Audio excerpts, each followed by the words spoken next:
आपल्या लक्षात येईल की हा फिगर्स ऑफ स्पीच मेटॉनिमी आहे. The word represents people means word and people are closely associated here. म्हणजे या ठिकाणी वर्ल्ड या शब्दाचा जो वापर केला आहे तो वर्ल्ड म्हणजे ते वर्ल्ड नसून वर्ल्डमध्ये राहणारी जी लोकं आहेत किंवा पीपल आहेत त्यांच्याशी हा संबंधित हा शब्द वापरला गेल्यामुळे त्या ठिकाणी आपल्याला मेटॉनिमी हा फिगर्स ऑफ स्पीच त्या ठिकाणी लिहावा लागेल. Number 8, much have I thought of life and seen. आता परत आपल्याला इन्व्हर्जन हा फिगर्स ऑफ स्पीच या ठिकाणी दिसतोय. याचं करेक्ट प्रोज ऑर्डर बघा कसं आहे. I have thought much of life and seen. या ठिकाणी आपल्याला असं लिहायचं होतं. Number 9, how poor men's hearts are ever light.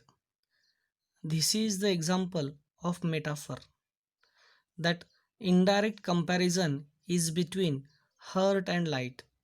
म्हणजे या ठिकाणी तुलना केलेली आहे, पण या ठिकाणी लाईक ॲज किंवा सो हे शब्द न वापरल्यामुळे त्या ठिकाणी अप्रत्यक्षरित्या आपल्याला कंपॅरिझन दिसतं किंवा इम्प्लाइड कंपॅरिझन दिसतं, म्हणून याला आपण मेटाफर असं म्हणतो. Number 10, and how their wives do hum like बीज.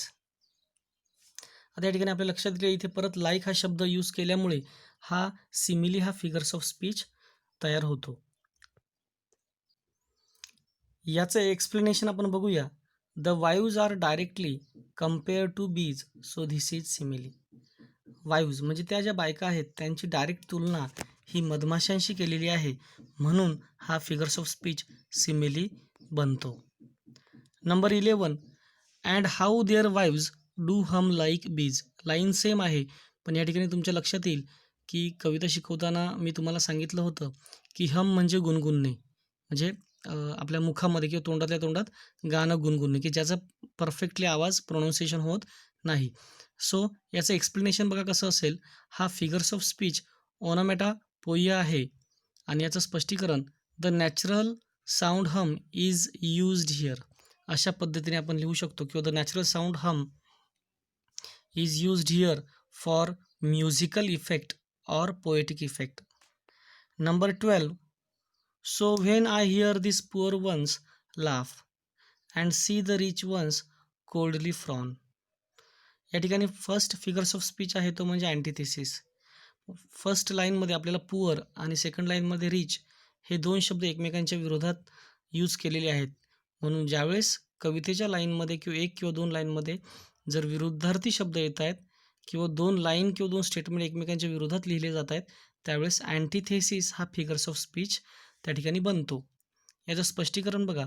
Poor and rich are opposite words are used here so this is antithesis. Number 13, so when I hear this poor ones laugh and see the rich ones coldly frown. आता या ठिकाणी सुद्धा line same आहे, पण figures of speech बघा repetition आहे. First लाईनमध्ये ones आणि सेकंड लाईनमध्ये परत वन्स याचा दोन वेळेस वापर झाल्यामुळे या ठिकाणी रिपिटिशन हा फिगर्स ऑफ स्पीच तयार होतो. या ठिकाणी एक्सप्लेनेशन बघा.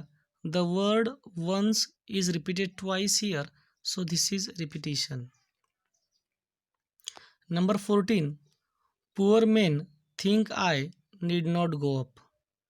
आता या ठिकाणी सुद्धा इन्व्हर्जन हा फिगर्स ऑफ स्पीच यूज केलेला आहे आणि त्याची करेक्ट प्रोज ऑर्डर किंवा करेक्ट सेंटेन्स बघा.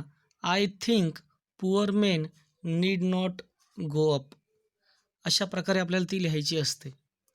Number 15, poor men think I need not go up so much as rich men should come down. आता या ठिकाणी पूर्णच्या पूर्ण हाफ लाईन ही काय झालेली आहे.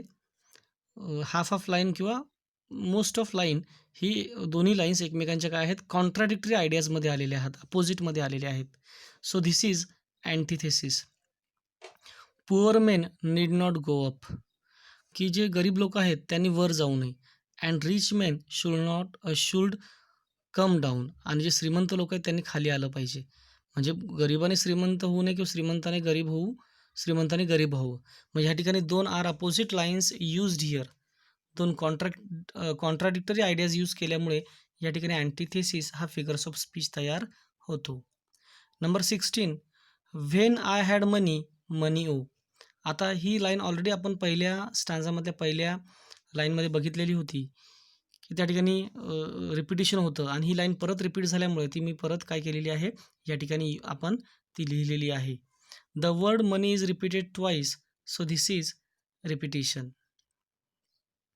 Number 17, when I had money, money O. Same line आपण फर्स्ट ह्याच्यात ती बघितली तीच ॲपॉस्ट्रॉफी ह्या ठिकाणी होतो. पुढे जाऊया. Number 18, but now I have no money oh. ह्या ठिकाणी थोडीशी लाईन चेंज झाली आणि हॅवच्या जागेवर हॅड आलेला आहे. So this is also apostrophe. या ठिकाणी पोएट कन्सिडर्स मनी ॲज अलाइव्ह. पैसे जिवंत आहेत किंवा पैसे प्रेझेंट आहेत आता याच्यात, म्हणजे त्या रेफरन्सने ज्यावेळेस ॲड्रेस केलं जातं त्यावेळेस तुम्ही त्याला काय म्हणतात, ॲपॉस्ट्रॉफी फिगर्स ऑफ स्पीच असं म्हणतात. आता नंबर 19ला जे काही 4-5 लाईन्स पोएटने ॲलिट्रेशन म्हणून यूज केलेले आहेत त्या मी एकत्र लिहिलेल्या आहेत, कारण ॲलिट्रेशनचा भरपूर असा अभ्यास आपला झालेला आहे. फर्स्ट लाईन चेक करूया. For many a false man as a friend. तुमच्या लक्षात येईल की एफ हा 3 वेळेस साऊंड रिपीट झालेला आहे आणि एम हा 2 टाइम्स, म्हणजे the sound F is repeated 3 times and the sound M is repeated twice, so this is alliteration. Second line बघा. Because a man is dead I dared. या ठिकाणी डी हा 2 वेळेस रिपीट झालेला आहे. त्याचे explanation, the sound D is repeated 2 times for poetic effect, so this is alliteration असं आपण म्हणता येऊ शकतं. Number third line. Poor men think I need not go up. या ठिकाणी नीडचा एन आणि नॉटचा एन हा 2 म्हणजे रिपीट झालेला आहे. So the explanation here, the sound N is repeated 2 times, so this is alliteration. Number 4 line. My many friends proved all untrue. आता या ठिकाणी एम हा साऊंड 2 वेळेस रिपीट झालेला आहे. So this is alliteration. My friend, last line बघा 5 नंबरची. My friends are real though very few. The sound F is repeated 2 times, so this is alliteration. आता आपण पुढे वळतोय. या ठिकाणी 2.6 मनी जी आपण कविता शिकलो, जिचे आईस ब्रेकर्स आपण अभ्यासले, त्यानंतर आपण कविता पूर्ण समजून घेतली. Then after that we learn about the figures of speech. आणि आता आपल्याला बघायचं आहे क्रिटिकल ॲप्रिसिएशन. या कवितेचं सर्वात महत्त्वाचं वैशिष्ट्य म्हणजे the poem is giving the important message that the difference between poor and rich people, that how money is going to be bringing the changes in the behaviour of the people. जर एखाद्याकडे पैसा असेल तर कशा पद्धतीने माणसाच्या आयुष्यामध्ये बदल होतात आणि एखादा जर गरीब व्यक्ती असेल तर तो किती सुखी, समाधानी किंवा किती हॅपीनेस लाईफ जगत असतो, हे या ठिकाणी सांगण्याचा प्रयत्न करण्यात आलेला आहे. तर चला आपण आपल्या कवितेच्या क्रिटिकल ॲप्रिसिएशनला सुरुवात करूया.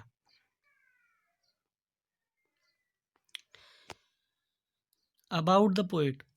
William H Davis, born in 3rd July 1871 and died in 26th September 1940. A Welsh poet and writer. William H Davis यांचा जन्म 1871मध्ये झाला आणि 1940मध्ये ते निधन पावले. अ वेल्श पोएट अँड रायटर. ते एक वेल्श पोएट होते आणि एक चांगले लेखकही होते. ही spent a significant part of his life as a tramp or होबो. त्यांनी त्यांच्या आयुष्यातला फार मोठा असा काळ किंवा फार मोठा असा त्यांच्या आयुष्यातील भाग हा त्यांनी ट्रॅम्प म्हणजे भटकं जीवन जगले, ऑर होबो म्हणजे होमलेस म्हणजे घरी न राहता इकडे तिकडे ते फिरत जीवन जगले. In the United kingdom and United states म्हणजे युनायटेड किंगडम आणि युनायटेड स्टेट्समध्ये ते फिरत होते किंवा भटकत होते. But still became one of the most popular poets of his time. तरीही त्या काळातील हे सर्वात मोस्ट पॉप्युलर असे पोएट्स होते म्हणजे कवी होते. He actually experienced the difference in the life of a rich man and a poor one. आणि त्यांनी त्यांच्या या भटकंतीमध्ये किंवा त्यांच्या त्या प्रवासामध्ये, जर्नीमध्ये, वंडरिंगमध्ये त्यांनी अनुभव घेतला की रिच माणसाच्या आयुष्य आणि पुअर माणसाच्या आयुष्यामधील फरक काय आहे. ही आहे आपल्या पोएटविषयीची माहिती. About the poem and title. आता पोएमविषयीची थोडीशी माहिती आणि टायटलविषयी नक्की टायटल काय सांगतं हे आपण या ठिकाणी समजून घेऊया. The poem Money is written by William H Davies. कविता विल्यम डेव्हिस यांनी लिहिलेली आहे. The title of the poem is very reflective and suggestive. ह्या कवितेचं जे टायटल आहे ते रिफ्लेक्टिव्ह म्हणजे प्रतिबिंबात्मक आहे आणि सजेस्टिव्ह म्हणजे सुंदर असं त्या ठिकाणी मांडण्याचा प्रयत्न केला आहे, जे समाजाला सांगण्याचा प्रयत्न करतं. The poem tells us about a rich man. ही कविता आपल्याला एका श्रीमंत माणसाविषयी सांगते. He wants to be a poor. त्या व्यक्तीला गरीब व्हायची इच्छा असते. He says that we understand this world when we don't have money. ती व्यक्ती असं म्हणते की आपण ह्या जगाला तेव्हाच समजू शकतो व्हेन वी डोंट हॅव मनी, ज्यावेळेस आपल्याकडे पैसा नसेल. At last he says that he is a poor now, he has few true friends but he is happy. शेवटी ते असं सांगतात की मी आता खूप गरीब झालेलो आहे आणि माझ्याकडे आता थोडेच फ्रेंड आहेत, पण ते भरपूर काय आहेत, आनंदी आहेत. So title is also apt, की टायटलसुद्धा हे काय आहे कवितेचं योग्य आहे. The theme of the poem. The theme or the central idea of the poem is the effect of money on the behavior of people. आता ठिकाणी कवितेचं जे टायटल आहे, थीम आहे, जी सेंट्रल आयडिया आहे, हे आपल्याला दाखवतं की पैशाचा प्रभाव हा माणसाच्या बिहेवियर म्हणजे लोकांच्या वर्तणुकीवर कशा प्रकारे होतो. Money can not give us eternal happiness in life. की पैसा हा काय आपल्या आयुष्यामध्ये आपल्याला आंतरिक सुख किंवा आंतरिक आनंद देऊ शकत नाही. False friends are many when a man has money. आपल्या आजूबाजूला भरपूर असे स्वार्थी किंवा खोटे मित्र असतात ज्यावेळेस आपल्याकडे पैसा असतो. The poet compares himself to a child with a trumpet. आणि या ठिकाणी कवी स्वतःची तुलना एका लहान मुलाबरोबर करतात की जो तुतारी वाजवतो. It means money does not play important for getting happiness and maintaining relations. म्हणजे याचाच अर्थ की पैसा हा फार मोठा रोल प्ले आपल्या आयुष्यामध्ये करत नाही. Getting happiness and maintaining relation, या ठिकाणी लाईन थोडीशी हे झाले. It means money does not play important role for getting happiness and maintaining relations in our life. याचाच अर्थ असा की पैसा ही गोष्ट आपल्या आयुष्यामध्ये आनंद मिळवण्यासाठी किंवा संबंध टिकवण्यासाठी फार जास्त उपयोगी पडतोच किंवा फार मोठी भूमिका बजावतो असं अजिबात नाही. पोएटिक स्टाईल, लँग्वेज आणि poetic device. It has 5 stanzas with 4 lines. कवितेमध्ये 5 स्टांजाज आहेत आणि प्रत्येक स्टांजामध्ये 4 लाईन्स आहेत. The poem has written in narrative form. Kavita he narrative फॉर्ममध्ये लिहिली गेलेली आहे. फर्स्ट पर्सन प्रोनाऊन या ठिकाणी यूज केलेला आहे. The language of poem is very simple that one can easily understand. कवितेची भाषा एवढी सोपी आहे की कोणीही कशाही पद्धतीने जरी ती हे रीड केली तर ती लगेचच समजू शकते. Inversion, apostrophe, simile, repetition, alliteration, antithesis, onomatopoeia, metonymy, metaphor and hyperbole are also used in the poem. हे फिगर्स ऑफ स्पीचचे सर्व टाईप्स आहेत की जे कवीने कवितेमध्ये यूज केलेले आहेत. आता यामध्ये रायमिंग स्कीम आणि रायमिंग पेअर्स या ठिकाणी दिले गेलेले नाही आहेत, तर ते तुम्ही नोट डाऊन करून घेऊ शकतात. आता रायमिंग पेअर्स शोधणं एकदम इझी आहे, पण रायमिंग स्कीम तुम्हाला मी सांगतो. फर्स्ट टू फोर्थ स्टांझाची रायमिंग स्कीम ही ABCB आहे. लक्षात असू द्या. The rhyme scheme of the stanza from first to fourth ABCB. आणि कवितेच्या 5व्या स्टांजाची रायमिंग स्कीम ही ABAB अशी आहे. पुढे जाऊया. Special features. आता कवितेमध्ये स्पेशल फीचर्स काय आहेत?